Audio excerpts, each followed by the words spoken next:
शरण त्याची निवारी नवी जन्म मरण मला अनन्य भावाने जो शरण आला ना त्याच्या सगळ्या गोष्टींचं मी निवारण करतो.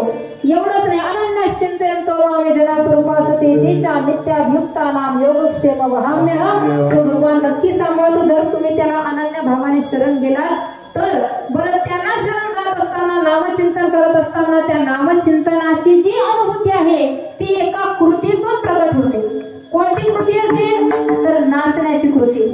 संसारामध्ये लोक खूप नाचतात पण कशामुळे नाचतात? एकमेकाचा हेवा म्हणून नाचतात.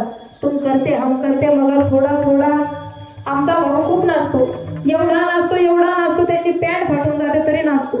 शेजारचा मोठा टोचतो आवाज नाही फोटो काढायला ना तरी तो ऐकत नाही, तो इतका नाचतो. त्या नाचणाऱ्याला पाहून ती नवरी सांगते म्हणजे जरा समोरची बसा. का बरं? तुम्ही कोणाला 10ची पाजली असेल, कोणाला 50ची पाजली असेल, कोणाला बाटली दिली असेल, तुमच्या 10 आणि 50 वगैरे एवढे लोक नाचतायत मला बाप निघून 5 लाख उंटाला आहे मी किती नाचतो. हे जे संसाराला नाचणे ना हे दुसरं राहायला लागतं माणसाला. पण परमार्थातलं नाचणं तुम्हाला अक्षय आनंद प्रदान करतं. नाथबाबा म्हणतात मी ज्या नामचिंतनाच्या आनंदाने नाचलो ते नाचणं काही सर्वसाधारण माणसांसमोर नाही, ते नाचणं अनुभूतीपूर्वक असणाऱ्या संतांच्या समोर माझं होतं. अभंगाचं शेवट. जनार्दनाचा एकाना